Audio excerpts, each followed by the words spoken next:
Alright. 2004 SRT4.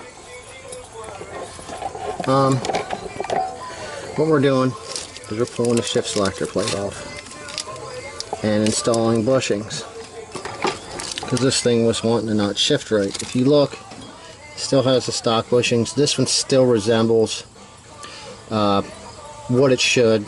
It's round. They put the holes in there so it actually has some sponginess to it. The main shift cable is actually pretty wore out, which could be causing us some of our shifting issues. But we ended up getting one of the 135 AGP shift extenders, and I did do checked on some videos on YouTube and some other information, and basically they pretty much, any of the videos get you to this point and people removing it, but they don't really go through the install.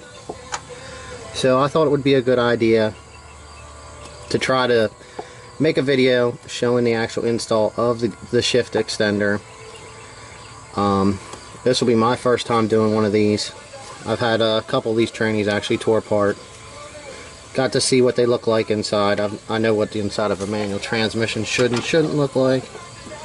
And we'll see what we've actually got to deal with here once we get this removed, because we're on our last bolt. So we'll be back once we get this removed. Alright, you kind of want to have something neat and clean, so you don't want to be getting dirt back and stuff. Alright, we do know from some of the videos that we did see on YouTube that you need to knock this pin and this pin out so you can slide this shaft out to actually replace this, which is the extender.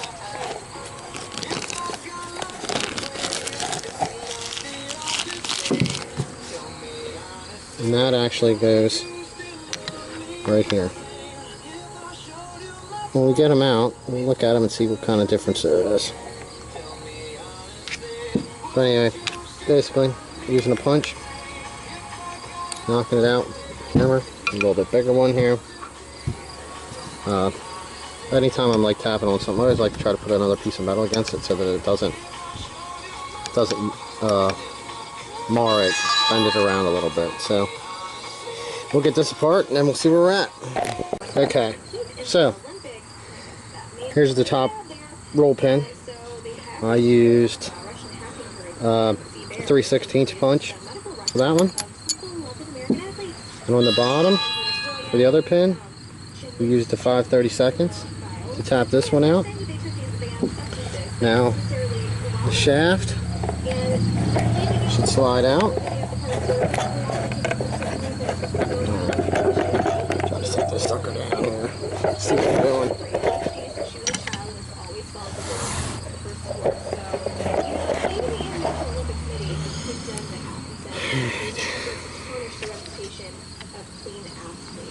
Okay. So now, here's the extender. Third gear.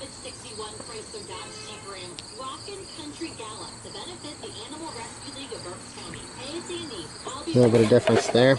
Here's the actual, this is the shift selector, and they do go bad also. So if you need to replace that, you can replace that at this time. Alright. Not really seeing too much of a difference here side by side, except for the length here of this one is a little shorter. There. And where's the location of the holes?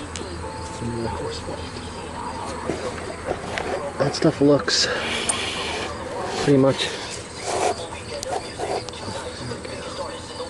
kind of see-through. Very minute difference there in the length. So, alright. Alright, so we got everything back in place here.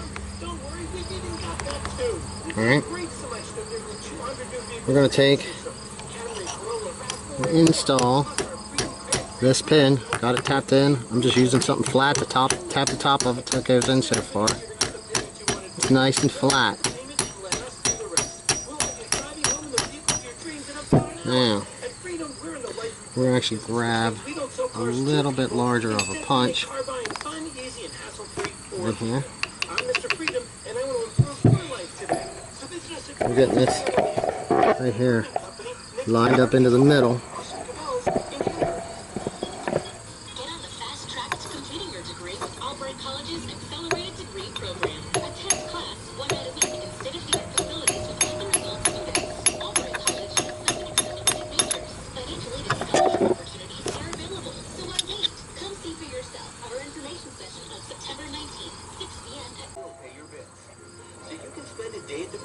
Alright, we got this pin drove in.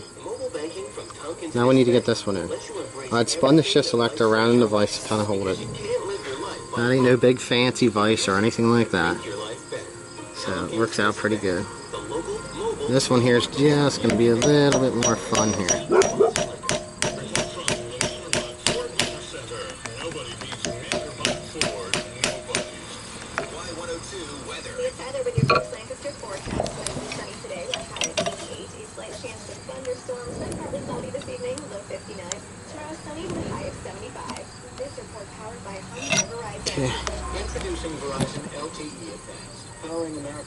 Kind of holding it so that we can get it lined up here. We looked from the other side.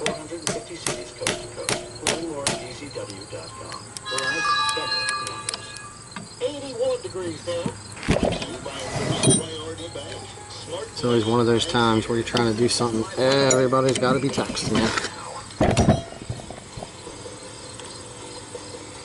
you. Alright, so basically that's what you need to do. You need to get these lined up just perfect. Get it to stay in one place. And it moved on me.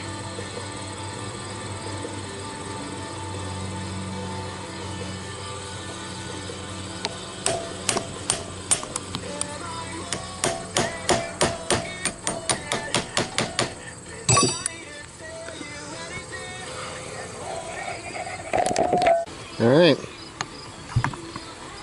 We have our AGP135 extender installed. There's our old one.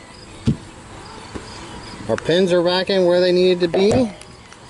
Everything looks good. Slides where it's supposed to. What I'm going to do now is I'm going to use a little bit of brake cleaner, and I'm just going to spray this stuff off. That way I know I'm not getting any dirt down into the tranny.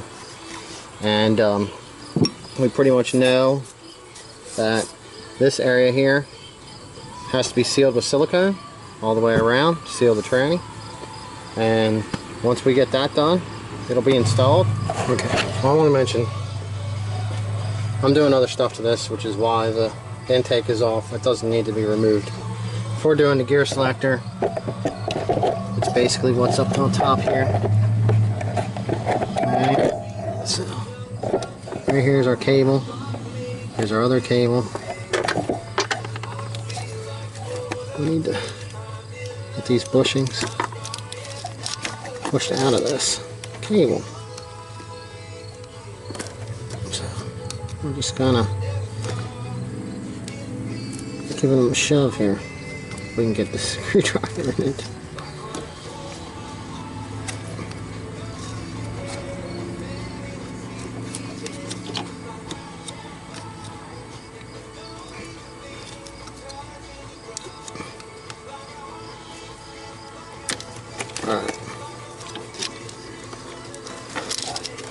There we go. Even though we did damage it a little bit, here's the bottom.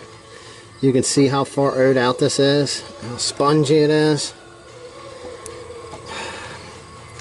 It doesn't allow for positive gear engagement, which is why everybody upgrades to these are some white plastic ones. I had a set of these from something that I pulled apart, so this is what I'm using. They fit down in here.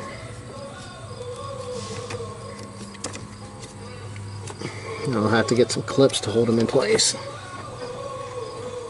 And do the same with the other side.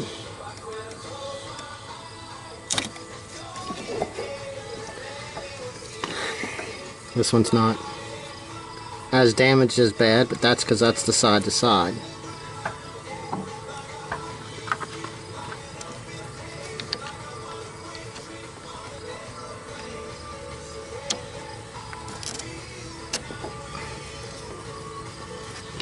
Alright.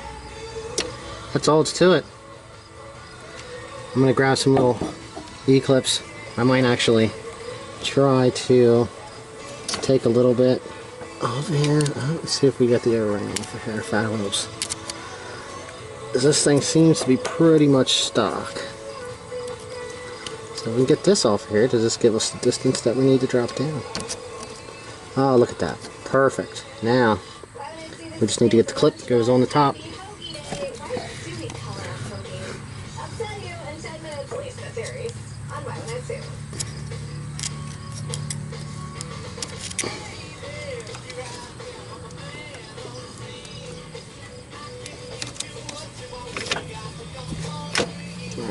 I'm going to grab clips and I'll show you what they look like.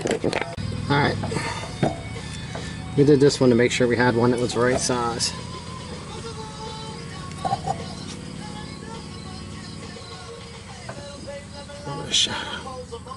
Sun. There we go. That's what that looks like. Just going to lay it on here. Get it lined up.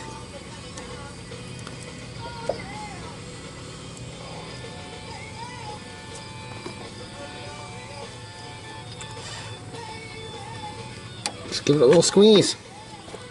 Locked on there. They're not coming off. Alright. So that basically concludes the installation out underneath. So we're going to reassemble all this, get the battery tray back in, reinstall our intake after we fix what we need to do when we have that off. And we'll run it through the gears and we'll see what happens. Thanks for watching.